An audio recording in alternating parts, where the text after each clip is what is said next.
Bonjour à tous, c'est Roméo Cournal, le coach intuitif, et nous marchons ensemble sur le chemin qui mène à soi. Aujourd'hui, mêlez-vous de vos affaires. Mêlez-vous de vos affaires et précisément ne vous mêlez pas de ceux qui ne vous regardent pas. De quoi est-ce que je veux parler? Je veux parler de votre réputation. Ah, ah, ah, ça va parler dans la chaumière, moi je vous le dis. Pourquoi votre réputation ne vous regarde pas? Le docteur Wendayer disait fort justement, ma réputation c'est ce que l'autre pense de moi. Donc, c'est son affaire, c'est son problème. Et vous savez, on a beau dire, on a beau faire, vous n'avez absolument aucun, mais aucun pouvoir sur ce que l'autre pense de vous. Ah, ça peut paraître étrange ce que je dis, mais je vous garantis.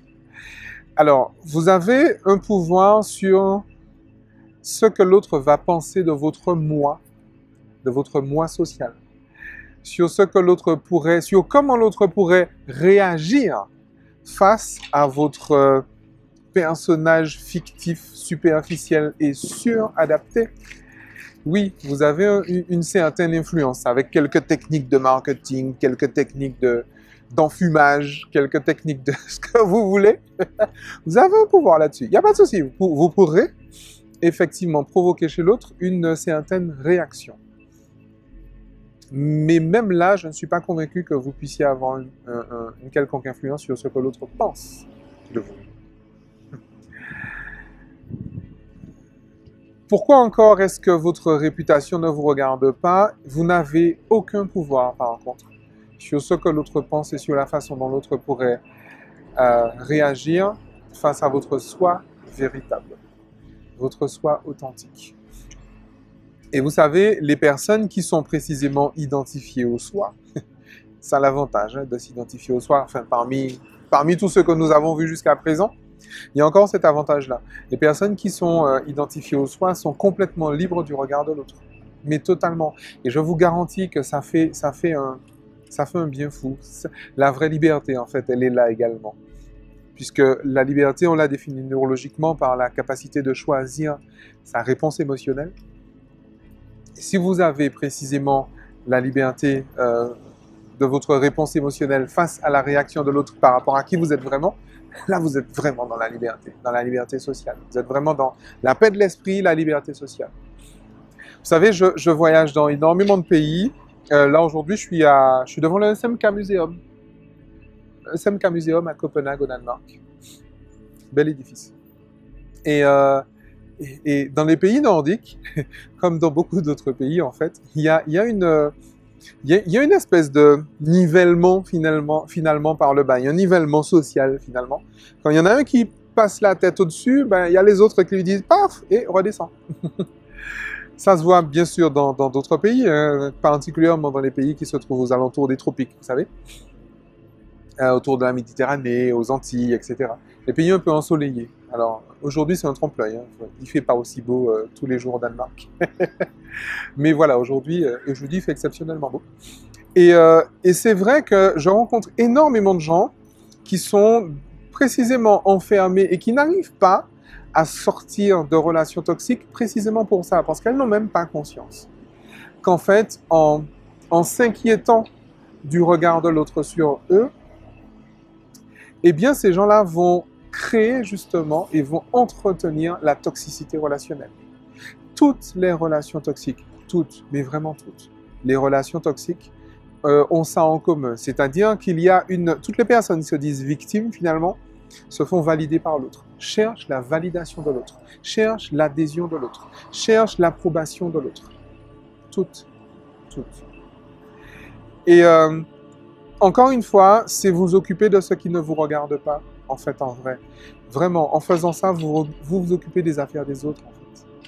Et si vous êtes de ces personnes qui souffrent justement que le monde est mauvais, les gens sont méchants, mais les gens sont bizarres, ils sont jaloux de moi, ils sont ci, ils sont ça, ils m'empêchent d'avancer, soi-disant, petit effet teaser. La prochaine vidéo, va concerner précisément la responsabilité de vos rêves. Prenez la responsabilité de vos rêves. C'est pas à cause des autres que. Mais bon, ça c'est pour la prochaine vidéo. Là, aujourd'hui, on s'occupe de justement votre réputation et le souci que vous avez de votre réputation. Toutes les personnes qui se plaignent effectivement des autres, justement, s'occupent des affaires des autres. Et s'il y a bien quelque chose dont ils s'occupent, c'est précisément de ce que les autres pensent d'eux. Si vous vous occupez de ce que les autres pensent de vous, vous êtes en train de vous occuper de ce qui ne vous regarde pas et de ce qui concerne les autres. Et forcément, vous aurez toutes les raisons de vous plaindre que les gens sont ci, les gens sont ça, les gens, etc., les gens. Occupez-vous de vos affaires. Mêlez-vous de ce qui vous regarde. Ce que l'autre pense de vous, ça ne vous regarde pas. Ce que l'autre dit de vous, ça ne vous regarde pas. Et vous êtes censé ne pas être atteint par ce que l'autre dit ou pense de vous. Si ce n'est pas le cas, c'est que vous faites fausse route, pas l'autre. Vous vous occupez de choses qui ne vous regardent pas. Vous savez, quand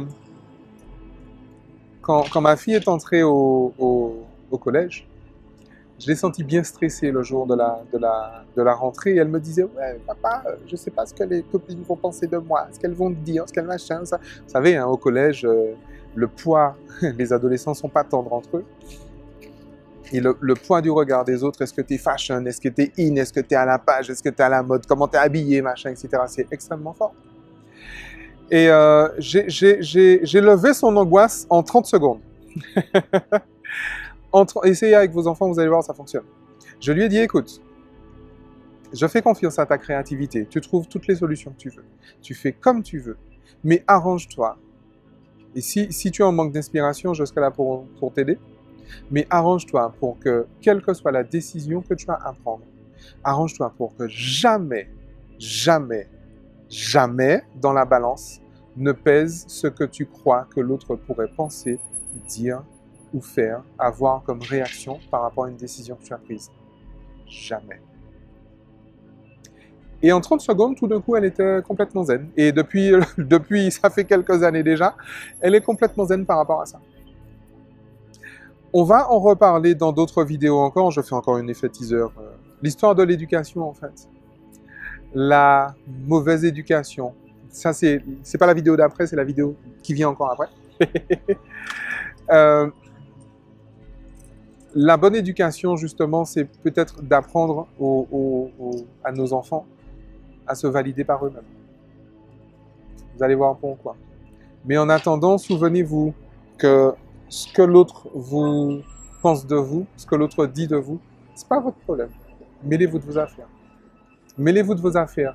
Mêlez-vous de vous souvenir que vous êtes déjà totalement épanoui, comblé et heureux. À plus tard!